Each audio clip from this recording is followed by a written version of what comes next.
Kodaikanal സീരീസിൻ്റെ part 3 നമ്മൾ start ചെയ്യുന്നത് ഗുണ കേവ് പോകാമെന്നുള്ള പ്ലാനിലാണ്. അതും വിചാരിച്ച് രാവിലെ തന്നെ നമ്മൾ റൂമിൽ നിന്ന് ഇറങ്ങിയിട്ടുണ്ട്. ഗുണ കേവ് കാണുന്നതിന് മുമ്പ് നമ്മൾ ആ ഒരു വഴി പാസ് ചെയ്യുമ്പോൾ കണ്ടിരിക്കേണ്ട മറ്റൊരു പ്രധാന സ്ഥലമാണ് പില്ലർ റോക്സ് അഥവാ പ്രിൻസസ് ഓഫ് ഹിൽ സ്റ്റേഷൻസ്. ഇനി ഈ ഒരു പാറയെക്കുറിച്ച് പറയാനാണെങ്കിൽ 3 വലിയ പാറക്കൂട്ടങ്ങൾ 122 മീറ്റർ ഉയരത്തിൽ നിലകൊള്ളുന്ന കാഴ്ചയാണ് നമ്മളിവിടെ കാണാൻ കഴിയുന്നത്. അതുപോലെ തന്നെ കയറി ചെല്ലുമ്പോൾ തന്നെ 3 ആനകളുടെ ശില്പം ഇവിടെ അതിമനോഹരമായി കൊത്തിവെച്ചിട്ടുണ്ട്. അത് ഈ 3 പാറകളെ സൂചിപ്പിക്കുന്നുവെന്നാണ് പറയപ്പെടുന്നത്.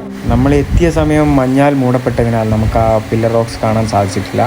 അതിൽ വളരെയധികം സങ്കടമുണ്ട്. പിന്നെ ചുറ്റുപാടുള്ള കാഴ്ചകളെല്ലാം കണ്ട് നമ്മളെപ്പോലെ തന്നെ ഒരുപാട് സഞ്ചാരികളാണ് ഈ ഒരു കാഴ്ച കാണാൻ എത്തിയിട്ടുള്ളത്. നമ്മൾ എത്തിയ സമയം എന്ന് പറഞ്ഞിട്ടുണ്ടെങ്കിൽ സീസൺ സമയം ആയതുകൊണ്ട് തന്നെയാണ് ഇത്രയും ജനക്കൂട്ടം അവിടെ നമുക്ക് കാണാൻ കഴിഞ്ഞത്. അപ്പോൾ പില്ലർ റോക്സിൻ്റെ കാഴ്ചകൾ കണ്ട് നമ്മൾ അടുത്തത് പോകുന്നത് നേരെ ഗുണ കേവിലേക്കാണ്. ഇത്രയും നേരം നമ്മൾ കാത്തിരുന്ന ഒരു സ്ഥലത്തേക്ക്. ഇനി ഗുണ കേവ് എന്താണ്, അതിൻ്റെ ചരിത്രം എന്താണെന്ന് ഞാൻ ബ്രീഫായിട്ട് പറഞ്ഞുതരാം. 2024 ഫെബ്രുവരിയിൽ പുറത്തിറങ്ങിയ മലയാള ചിത്രം മഞ്ഞുമ്മൽ ബോയ്സ് ഈ ഗുഹയിലെ ഒരു അപകടത്തെ അടിസ്ഥാനമാക്കിയിട്ടാണ് പുറത്തിറങ്ങിയിട്ടുള്ളത്. ആ ഒരു ഫിലിം ഇറങ്ങിയതിന് ശേഷമാണ് നമ്മൾ കേരളത്തിലെ ഒരു 80% ആൾക്കാർ ഈ ഒരു ഗുഹയിലേക്ക് വരാൻ തുടങ്ങിയത്. പക്ഷേ 1991 കമലഹാസൻ അഭിനയിച്ച ഗുണ എന്ന ഫിലിമിന് ശേഷമാണ് ഗുണ കേവ് എന്ന് ഈ ഒരു സ്ഥലത്തിന് പേര് വന്നത്. അതിനു മുമ്പ് വരെ ഡെവിൾസ് കിച്ചൺ എന്നാണ് ഈ ഒരു സ്ഥലം അറിയപ്പെട്ടത്. കൊടൈക്കനാൽ ലേക്കിൽ നിന്നും ഏകദേശം 6 കിലോമീറ്റർ ദൂരെയാണ് ഈ ഗുണ കേവ് സ്ഥിതി ചെയ്യുന്നത്. നമ്മളെപ്പോലെ ഒരുപാട് ആൾക്കാരാണ് ഈ ഒരു കാഴ്ച കാണാൻ വേണ്ടി ഈ ഒരു സ്ഥലത്തെത്തിയിട്ടുള്ളത്.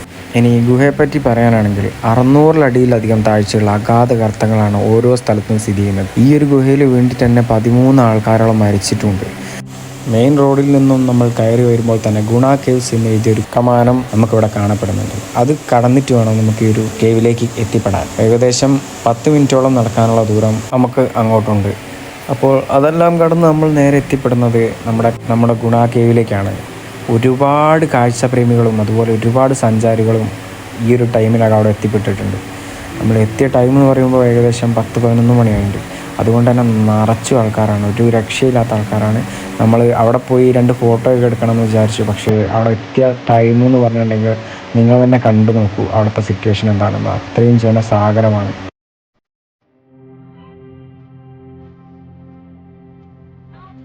ഒരുപാട് കോളേജ് വിദ്യാർത്ഥികളും ഫാമിലിയായിട്ടും ഫ്രണ്ട്സായിട്ടും വെക്കേഷൻ സമയത്ത് ചിൽ ചെയ്യാൻ വേണ്ടിയിട്ട് ഒരുപാട് ആൾക്കാരാണ് ഈ ഒരു സമയത്ത് ഇവിടെ എത്തിപ്പെട്ടിട്ടുള്ളത്. നല്ല കോടുള്ളത് കൊണ്ട് തന്നെ ചുറ്റുള്ളതൊന്നും കാണാനും സാധിച്ചിട്ടില്ല മര്യാദയ്ക്ക്.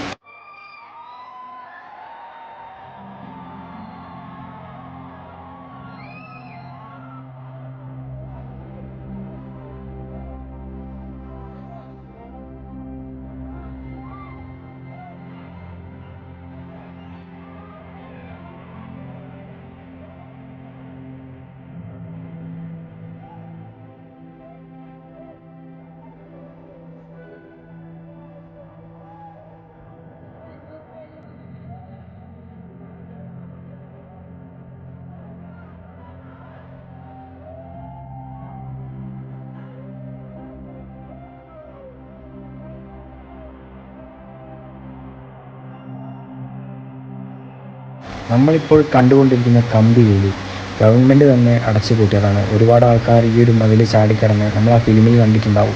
ഈ ഒരു മതിലിൻ്റെ അപ്പുറത്തെ സൈഡിലേക്ക് പോയി അവിടെ നിന്ന് ഒരുപാട് അപകടങ്ങൾ വരുത്തി വെച്ചതുകൊണ്ടാണ് ഗവൺമെൻറ് ഇങ്ങനെ ഒരു കാര്യം ചെയ്തത്. ഇപ്പോഴും ഒരുപാട് ആൾക്കാർ അത് ചാടിക്കടക്കാനും അങ്ങനെ ഓരോ സാഹസത്തിന് മുതിരുന്നുണ്ട്. ഇവർ ഈ ഓരോ ഗർത്തങ്ങൾക്ക് മുകളിൽ ഓരോ കമ്പിവേലി അടിച്ചു വെച്ചത് അതിൻ്റെ മുകളിൽ നിന്നിട്ടാണ് ഓരോരുത്തർ ഓരോ സാഹസങ്ങൾ കാണിക്കുന്നത്. ഇപ്പം തന്നെ കണ്ടില്ലേ ഒരുപാട് ആൾക്കാർ എന്താണ് എവിടെയാണ് നിൽക്കുന്നത് ഓർമ്മയില്ലാണ്ടാണ് 10-13 ആൾക്കാരെ ജീവിതവും പോയ സ്ഥലമാണ്.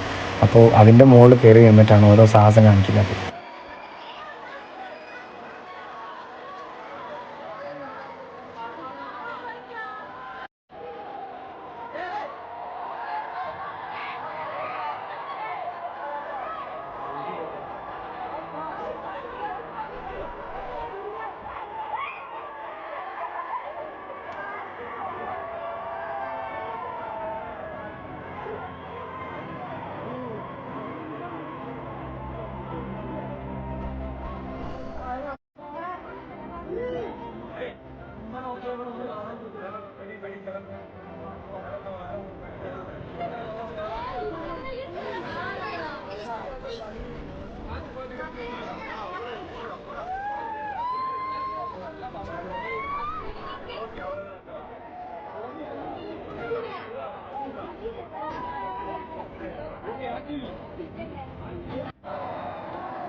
സമയപരിമിതി മൂലവും അടുത്ത സ്ഥലം കാണിക്കാനുള്ളതുകൊണ്ട് നമ്മൾ തൽക്കാലം ഗുണാക്കേവിനോട് വിട പറഞ്ഞ് ഇറങ്ങുകയാണ്. ചുറ്റുപാടും നോക്കിയാൽ തന്നെ കാണാം അത്രയിലധികം സഞ്ചാരികൾ ഇപ്പോൾ ഈ ഒരു സമയത്തോടെ എത്തിക്കൊണ്ടിരിക്കുന്നുണ്ട്. അപ്പോൾ അവർക്കെല്ലാം വഴിയൊരുക്കിക്കൊണ്ട് നമ്മൾ അടുത്ത സ്ഥലത്തേക്ക് പോയിക്കൊണ്ടിരിക്കുകയാണ്. തിരിച്ചിറങ്ങി വരുന്ന വഴിയരികിൽ നമ്മൾ കണ്ടതാണ് ഈ ഒരു ചെടി. ആ ഗുണാക്കേവിന് നേരെ എതിർവശം കറിയപ്പോൾ തൊട്ട് ചക്കര പറഞ്ഞുകൊണ്ടിരിക്കുന്നുണ്ട്. അതിന് പറഞ്ഞാൽ എനിക്ക് വേണമെന്ന്. അതിനുള്ളിലും വെച്ച് കുഴപ്പമില്ലാത്ത ഒരെണ്ണം നോക്കി നമ്മൾ വാങ്ങിയിട്ടുണ്ട്. അതും കയ്യിൽ പിടിച്ചാണ് പിന്നെ നമ്മളുടെ യാത്ര.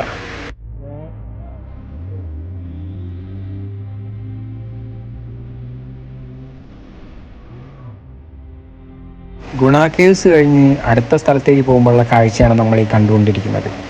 പണ്ടാരോ പറയുന്നത് പോലെ മരം കോച്ചുന്ന തണുപ്പ്, ഞാനും എൻ്റെ ഭാര്യയും കെട്ടിപ്പിടിച്ചൊരു ടൂ വീലർ, അതും ഈ പൈൻ ഫോറസ്റ്റിനുള്ളിലൂടെ.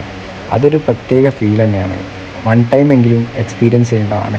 അതൊന്നും ഈ കാറിൽ പോകുന്ന ആൾക്കാർക്കൊന്നും പറഞ്ഞാൽ മനസ്സിലാവില്ല. ബൈക്കിൽ തന്നെ പോകണം. ഇങ്ങനത്തെ സ്ഥലങ്ങളിലൊക്കെ പോകുമ്പോൾ ബൈക്കിൽ തന്നെ, കൂടെ നമ്മളെ പങ്കാളിയും കൂടി ഉണ്ടെങ്കിൽ ലൈഫ് സെറ്റാണ്. ആ ഒരു ഫീലിലൂടെ കടന്നു പോയിക്കൊണ്ടിരിക്കുകയാണ് ഞങ്ങളിപ്പോൾ. ഇനി കൊടൈക്കനാലിൽ വന്ന് ഗുണ കേവ് കഴിഞ്ഞ് അടുത്ത് നമ്മൾ കാണാൻ പോകുന്ന സ്ഥലമാണ് മൊയർ പാർക്ക് അഥവാ മൊയർ വ്യൂ പോയിൻറ്റ്. ഈ ഒരു സ്ഥലത്തിനെ കുറിച്ച് ആധികാരികമായി പറയാൻ എനിക്കറിയില്ല. ഞാൻ ഒരുപാട് സെർച്ച് ചെയ്ത് നോക്കി, കൂടുതലൊന്നും കിട്ടിയിട്ടുമില്ല. പക്ഷെ കയറി ചെല്ലുമ്പോൾ തന്നെ ഒരു കാട്ടുപോത്തിൻ്റെ ഒരു രൂപം അവിടെ മനോഹരമായിട്ട് കൊത്തി വെച്ചിട്ടുണ്ട്.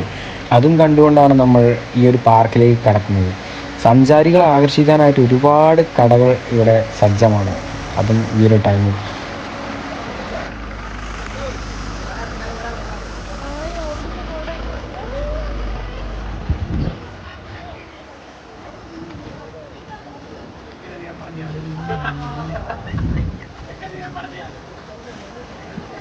ഹലോ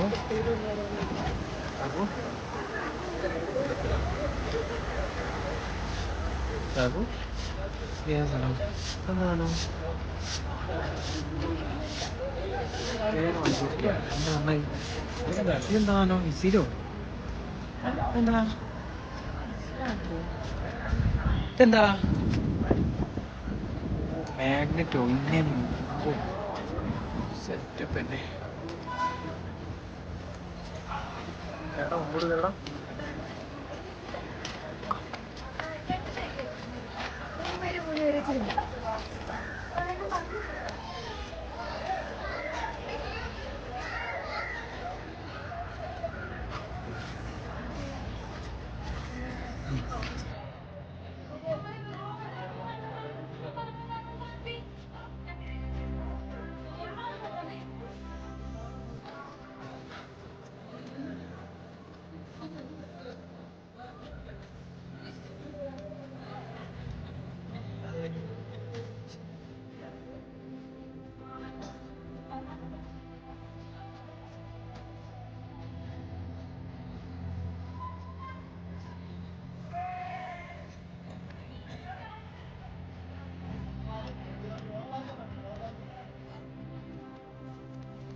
പാർക്കിലെ കാഴ്ചകൾ ഫുള്ള് ചുറ്റി നടന്ന് കണ്ടു. സമയം പോയത് അറിഞ്ഞില്ല. ഒരുപാട് നേരം വൈകി. നമ്മൾ നേരെ യാത്ര തിരിക്കുകയാണ്. ഇന്നത്തെ വീഡിയോ നമ്മളിവിടെ വൈൻഡപ്പ് ചെയ്യുകയാണ്. ഇനി പാർട്ട് 4 ആയിട്ട് അടുത്ത ദിവസം അടുത്ത വീഡിയോ ആയിട്ട് വരാം. അപ്പം എല്ലാവർക്കും ബൈ.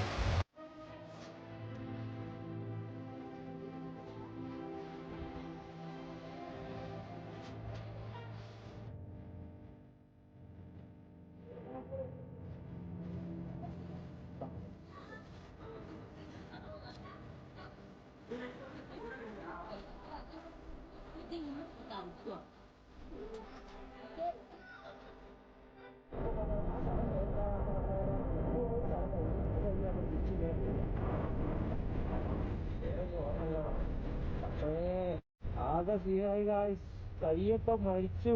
ടൈം 5:14. തണുത്ത് വിറച്ച് ഞാനും ചക്കരയും ചാവുക ഗായ്സ്. ചക്കര ഇടണം ആവുന്നത് ചക്കര പറഞ്ഞു. ഞാൻ കേട്ടില്ല. അയ്യോ, ഇവിടെ കാണാൻ പെരുന്തണുപ്പ്. അയ്യോ.